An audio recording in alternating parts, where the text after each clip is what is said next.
मनुष्य के बर्बादी के 8 कारण जान लिया तो जिंदगी में कभी भी दुखी नहीं रहोगी। तो आइए दोस्तों, श्री कृष्ण भगवान ने गीता में स्वयं क्या कहा मनुष्य के बर्बादी के 8 कारण के बारे में। दोस्तों, अधूरा ज्ञान बीज का समान होता है। जानने के लिए वीडियो को पूरा अवश्य देखिए।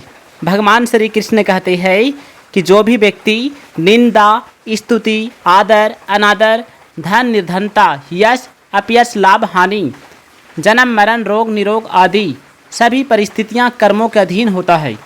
शुभ कर्मों से अनुकूल परिस्थिति और अशुभ कर्मों से प्रतिकूल परिस्थिति का सामना करना पड़ता है। कर्मों का फल मिटाना आपके हाथ की बात नहीं है, पर मूर्खता मिटाना आपके हाथ की बात है।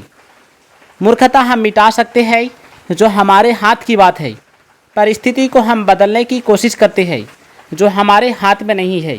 तो आइए जानते हैं मनुष्य की बर्बादी के 8 कारण कौन कौन से हैं। सुनकर आप हैरान हो जाओगी। दोस्तों, मनुष्य की बर्बादी का पहला कारण है कि व्यक्ति को कभी भी अहंकार नहीं करना चाहिए, क्योंकि जो भी व्यक्ति अहंकार करेगा उसका विनाश अवश्य होगा। जैसे रामायण में महाराजा रावण ने अहंकार किया था, माता सीता को हरण कर लाए थे और उसका शक्ति पर घमंड हो गया था, इसलिए उसका संपूर्ण विनाश हो गया था।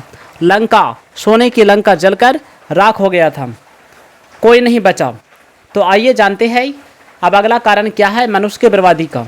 अगला कारण है दोस्तों क्रोध। क्रोध है मनुष्य महान शत्रु। कहा जाता है कि क्रोध ही मनुष्य का सबसे बड़ा शत्रु है, सबसे बड़ा दुश्मन है।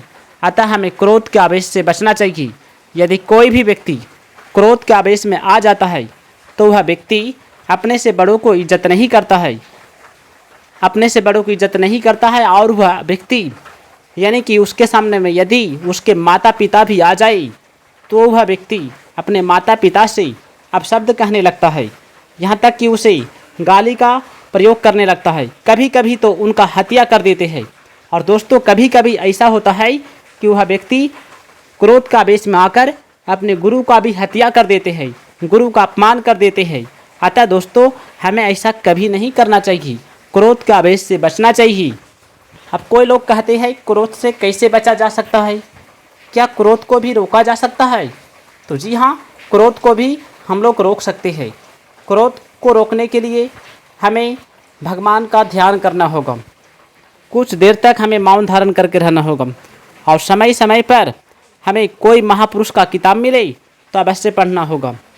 तो आइए जानते हैं मनुष्य की बर्बादी का अगला कारण क्या है। दोस्तों, अगला कारण सुनकर आप हैरान हो जाओगी। अगला कारण है कोई भी स्त्री पर हमें हाथ नहीं लगाना चाहिए, गलत नज़र से उसे कभी नहीं देखना चाहिए। अब अगला कारण है दोस्तों, मनुष्य को अपने ज़िंदगी में आगे बढ़ने के लिए उसे सदा प्रयास करते रहना चाहिए और आलस्य नहीं करना चाहिए। यदि कोई भी व्यक्ति आलस्य करता है तो वह अपने ज़िंदगी से हाथ धो बैठता है। और हमें समय की बर्बादी कभी नहीं करना चाहिए। हमें उचित समय पर उचित कार्यों को करना चाहिए। अगला कारण है दोस्तों लोभ। मनुष्य को कभी भी लोभ नहीं करना चाहिए, क्योंकि लोभ ही पाप का जड़ है। भगवान श्री कृष्ण कहते हैं मनुष्य को कभी भी यदि लोभ आ जाए तो वह अपना विनाश स्वयं कर देता है। इसलिए हो सके तो लोभ से बचना अवश्य चाहिए। मनुष्य जन्म संपूर्ण जन्मों का अंतिम जन्म है। भगवान ने जीव को मनुष्य शरीर देकर उसे जन्म मरण के प्रवाह से अलग होकर अपनी प्राप्ति का पूरा अधिकार दिया है, परंतु यह मनुष्य ईश्वर को प्राप्त न करके लगाव के कारण फिर पुराने प्रवाह में अर्थात जन्म मरण के चक्र में चला जाता है। परमात्मा की यह एक अलौकिक विलक्षणता है कि वे भूखे के लिए अन्न रूप में, प्यासे के लिए जल के रूप में और विषय के लिए शब्द, स्पर्श, रस और गंध रूप में बनकर आते हैं। वे ही मन, बुद्धि, इंद्रियां बनकर आते हैं। वे ही संकल्प, विकल्प बनकर आते हैं। वे ही व्यक्ति बनकर आते हैं। वे ही दुख स्वरूप में आकर मानव को चेताते हैं कि वे अगर इन वस्तुओं को भोग्य मानकर इनके भोक्ता बनेंगे तो इसके परिणाम स्वरूप उन्हें दुख ही दुख भोगना पड़ेगा। इसलिए मनुष्य को लज्जा आनी चाहिए कि वे भगवान को भोग सामग्री बनाते हैं। उनके सुख के लिए भगवान को सुख की सामग्री बनना ही पड़ता है। ईश्वर कितने दयालु है कि प्राणी जो मांगता है भगवान वैसे ही बन जाते हैं। मनुष्य अपने स्वभाव को निर्दोष शुद्ध बनाने के लिए सर्वदा स्वतंत्र है। दोस्तों, यदि वीडियो अच्छा लगे तो वीडियो को लाइक कीजिएगा, चैनल को सब्सक्राइब कीजिएगा और कमेंट में जय श्री कृष्ण अवश्य लिखिएगा। धन्यवाद। तब तक के लिए आप खुश रहिए।